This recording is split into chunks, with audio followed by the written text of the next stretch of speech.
True creepy neighbor stories. 1. My family and I used to live in a rough neighborhood when I was a kid. 7yo.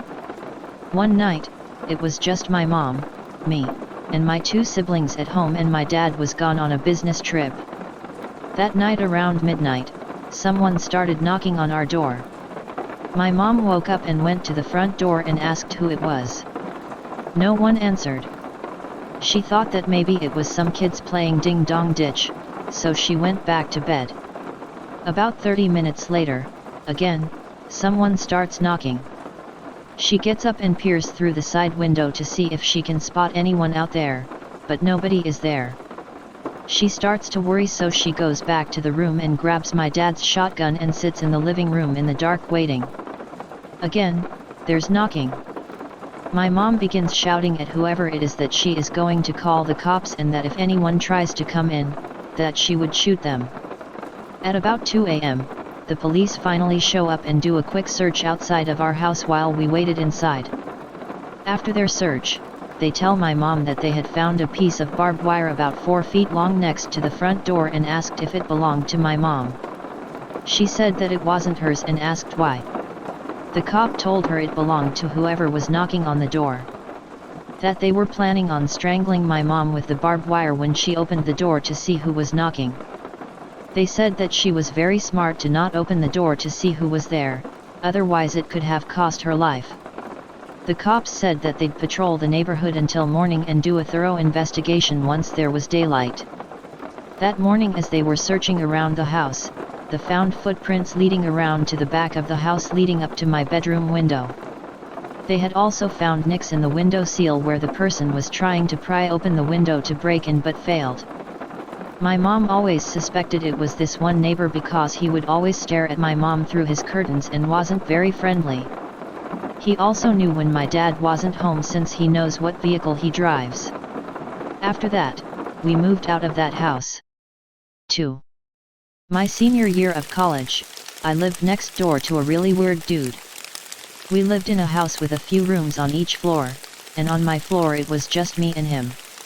Some of it was pretty run-of-the-mill gross college boy stuff. His room reeked of dirty laundry from all the way down the hall, and when he would leave his door open, I could see that he had no sheets or blankets on his bed, just a bare mattress, and most of his stuff just lying on the floor or in boxes. This was months after we moved in, by the way. Then there was slightly weirder stuff, like how he watched the Military History Channel at 4 a.m. at close to maximum volume on his TV. And the weird electrical zapping noises I'd occasionally hear coming from his room, also always late at night. But the creepiest incident by far was when we had a house party. It was late in the night, and everyone was really drunk. I had retired to my room to hang out with my boyfriend. All of a sudden I hear weird noises coming from my neighbor's room, stumbling around, slapping, struggling.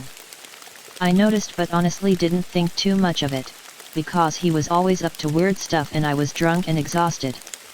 A few minutes later, he knocks on my door. He is trying to get me to help him or something and keeps saying I don't know what to do, she's passed out on my bed. I look in his room and sure enough, there's a girl lying on his, still bare, mattress. Suddenly those noises I'd just heard seemed a lot more concerning. I didn't know the girl and wasn't sure what to do, but thankfully a few of her friends showed up just then, took her out of his room and helped her find a safe place to rest. I'm still not sure what happened that night. I don't think anything too terrible happened to the girl, but it definitely could have if her friends hadn't taken her away.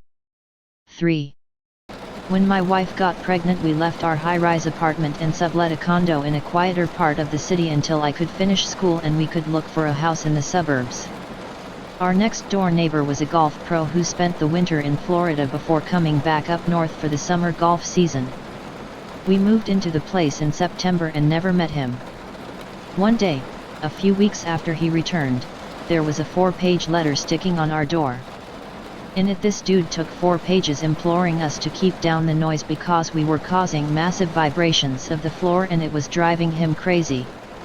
We had no idea what he was talking about because most of the day my wife was at work and I was at school, and at night we were fairly quiet. but we did go out of our way to be even quieter.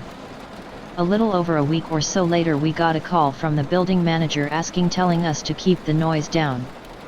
This went on for another month until finally the guy somehow got my phone number and called me up. He was screaming about all the racket and how if we didn't stop we'd be sorry. This sent me into Papa Bear mode since I had just finished my last hitch in the army and my last of 3 deployments to Iraq. I calmly told him I had no idea what he was talking about because me and my wife were on vacation and had been out of town for the last week and a half.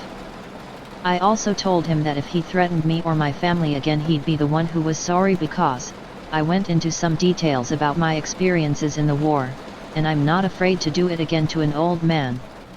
And I also told him I was planning on informing the police about his threats and complaints.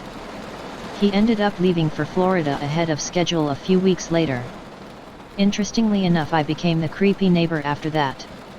My wife and I moved into a posh hotel as soon as he came back while we were closing on our house. I left out a bunch of stuff, but it was completely insane.